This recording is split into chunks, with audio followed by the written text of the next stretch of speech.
നിങ്ങൾ ഉന്നയിക്കുന്ന കാര്യങ്ങളും മാധ്യമങ്ങൾ ഉന്നയിക്കുന്ന കാര്യങ്ങളും എല്ലാം പാർട്ടി ഇത് ചർച്ച ചെയ്യാൻ വേണ്ടി കൂടുമ്പോൾ അവിടെ ഉയർന്നു വരും. അപ്പം ഇതെല്ലാമാണ് പരിശോധിക്കാൻ പോകുന്നത് എന്ന് ഞാൻ പറയുന്നത് ശരിയാവില്ല. ഇതൊക്കെയാണ് ഇതൊന്നും ഞങ്ങൾ ഒരു തരത്തിലും പരിശോധിക്കാൻ കണക്കിലെടുക്കാൻ ഉദ്ദേശിക്കുന്നില്ല. എന്നെല്ലാമുള്ള തരത്തിൽ ഏതാണ് പരിശോധിക്കുക ഏതാണ് പരിശോധിക്കാതിരിക്കുക എന്നിപ്പോൾ പറയാൻ കഴിയില്ല. We would examine all aspects related to the alleged or real reasons. There are reasons alleged for the setback. There are real reasons. We will examine all that. So, now the India Alliance, what are the impact of this outcome on the India Alliance? You see, so far as India Alliance is concerned, BJP winning a major state, that is West Bengal. You see, that is a new development.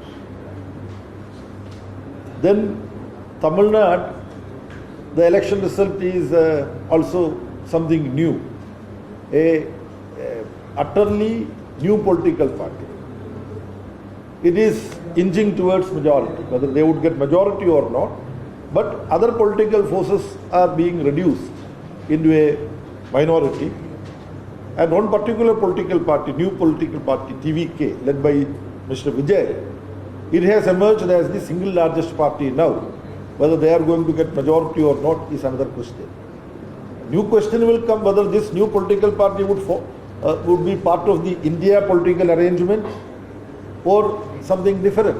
What political stand TVK would take in the coming time, that is also a question.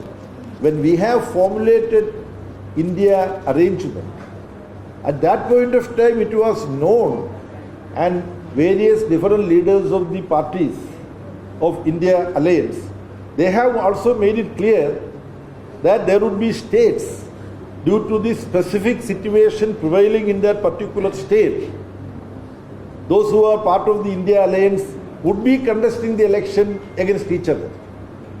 Where we are meeting, this Delhi itself is a best example. Aam Aadmi Party was part of the India arrangement. Congress is part of the India arrangement. Similar situation is there. Kerala is another example. Bengal is another example. So this is the complex nature of our country. It's a huge subcontinent. There are political developments evolving in different provinces. So our idea when we have developed the India arrangement was that to the best of our ability, we should only field one candidate against the BJP NDA alliance. In some states, there will be fight amongst the parties which are part of the India bloc.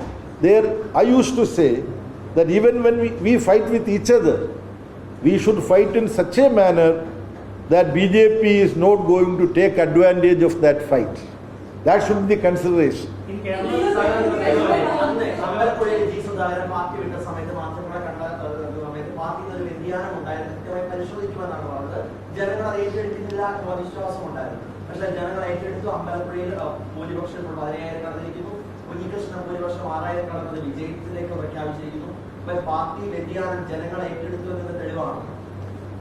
അല്ല, അതിൽ CPIM-നെ വിമർശിക്കാൻ വേണ്ടി CPIM-ന്റെ വിരുദ്ധ ശക്തികളുടെ കൈകളിലേക്ക് പോവുകയും അവർക്കൊപ്പം നിൽക്കുകയും ചെയ്യുന്നവർ, അവർ CPIM-നെ നന്നാക്കാനോ CPIM-ന്റെ തെറ്റുതിരുത്താൻ വേണ്ടിയിട്ടാണോ നീങ്ങുന്നതെന്ന് പറയാൻ കഴിയില്ല.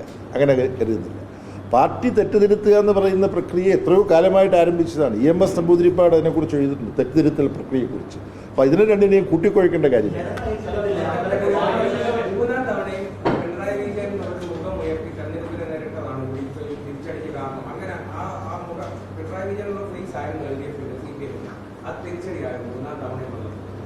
ഈ തെരഞ്ഞെടുപ്പിനെ നയിക്കാൻ CPIM-ലെ ഏറ്റവും മുതിർന്ന നേതാവ്, പോൾ ബ്യൂറോ അംഗം, 10 വർഷം തുടർച്ചയായിട്ട് ഒരു ഭരണത്തിന് നേതൃത്വം കൊടുക്കാൻ കഴിഞ്ഞ കേരള രാഷ്ട്രീയത്തിലെ ഒരേ ഒരു നേതാവ്, അത്തരമൊരു നേതാവാണ് സഖാവ് പിണറായി വിജയൻ.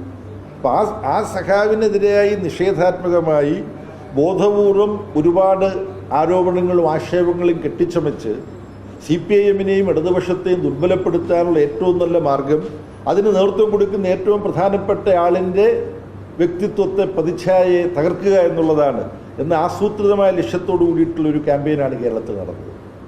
ഇത് പണ്ടത്തെ നേതാക്കന്മാർക്കെതിരായി നടന്നിട്ടുണ്ട്. വി എസ് അച്യുതാനന്ദൻ്റെ സംഭാഷണ ശൈലിയെ പരിഹസിച്ചുകൊണ്ട് പറഞ്ഞിട്ടില്ലേ, വെട്ടിനിർത്തലുകാരനാണ് വി എസ് അച്യുതാനന്ദൻ എന്ന് പറഞ്ഞിട്ടില്ലേ? ഇങ്ങനെ ഓരോരുത്തരെ കുറിച്ചും ഉണ്ടായിട്ടുണ്ട്. EMS-നെതിരായിട്ട് നടന്ന പ്രചരണമുണ്ട്. അപ്പം CPIM-ൻ്റെയും LDF-ൻ്റെയും നേതാക്കന്മാരായി വരുന്നവർക്കെല്ലാം എതിരായിട്ടുള്ള ആക്രമണങ്ങൾ എന്നും നടന്നിട്ടുണ്ട്. അപ്പോൾ അതിൻ്റെ ഒരു തുടർച്ചയായിട്ടാണ് ഈ പിണറായി വിജയനെ മാത്രം ഉയർത്തിപ്പിടിച്ചുകൊണ്ടാണ് ഈ പ്രചരണം നടക്കുന്നത് എന്ന തരത്തിലുള്ള ഒരു ആഖ്യാനം മാധ്യമങ്ങളും മറ്റും ഉയർത്തിക്കൊണ്ടുവന്നിട്ടുള്ളത്. ഇടതുപക്ഷ ജനാധിപത്യ മുന്നണിയാണ് ഈ തെരഞ്ഞെടുപ്പിനെ നേരിട്ടത്. അതിനെ 10 വർഷം നയിച്ച നേതാവ് എന്നുള്ള നിലയിലുള്ള പ്രാധാന്യമാണ് പിണറായി വിജയൻ ഉണ്ടായിരുന്നത്. അതിനപ്പുറം യാതൊരു പ്രാധാന്യം ഉണ്ടായിരുന്നില്ല. സാധാരണ കേരളത്തിൽ ഈ തെരഞ്ഞെടുപ്പ് നടക്കുമ്പോൾ കൂട്ടായ നേതൃത്വം അല്ലെങ്കിൽ ഇടതുമുന്നണി എന്നുള്ള തരത്തിലായിരുന്നു. ഇപ്പൊ കേരളത്തിൽ ഈ തെരഞ്ഞെടുപ്പിൽ കേരളത്തിൽ അങ്ങോളം ഇങ്ങോളം പിണറായിയുടെ ഫ്ലെക്സ് മാത്രമായിരുന്നു ഉണ്ടായിരുന്നത്. അദ്ദേഹത്തെ മാത്രം കേന്ദ്രീകരിച്ചുകൊണ്ടുള്ള ഒരു പ്രയത്നമാണ് നടത്തിയത്. അതൊരു തിരിച്ചടിയായി കരുതുന്നു. ഇടതുപക്ഷ ജനാധിപത്യ മുന്നണിയുടെ എല്ലാ സ്ഥാനാർത്ഥികളുടെയും പോസ്റ്ററുകളും ചിത്രങ്ങളും ബോർഡുകളും 10,000-കണക്കിനല്ലേ ഓരോ മണ്ഡലത്തിലുണ്ടായിരുന്നത്. ഇടതുപക്ഷ ജനാധിപത്യ മുന്നണി എതിർക്കുന്ന UDF-ൻ്റെ നേതാക്കന്മാരുടെ പ്രചരണം വ്യാപകമായിട്ടുണ്ടായിരുന്നില്ലേ? BJP നേതാക്കന്മാരുടെയും BJP-യുടെ ഭരണത്തിലിരിക്കുന്ന ആളുകളുടെയും പ്രചരണങ്ങൾ ഉണ്ടായിരുന്നില്ലേ? അപ്പോൾ സ്വാഭാവികമായും ഇടതുപക്ഷ ജനാധിപത്യങ്ങളുടെ പ്രചരണത്തിൽ 10 വർഷം കേരളത്തിലെ ഗവൺമെൻറ് നയിച്ച ആളിൻ്റെ മുഖം വരുന്നത് സ്വാഭാവികമായ കാര്യം മാത്രമാണ്. അതിനപ്പുറം യാതൊരു പ്രാധാന്യമില്ല.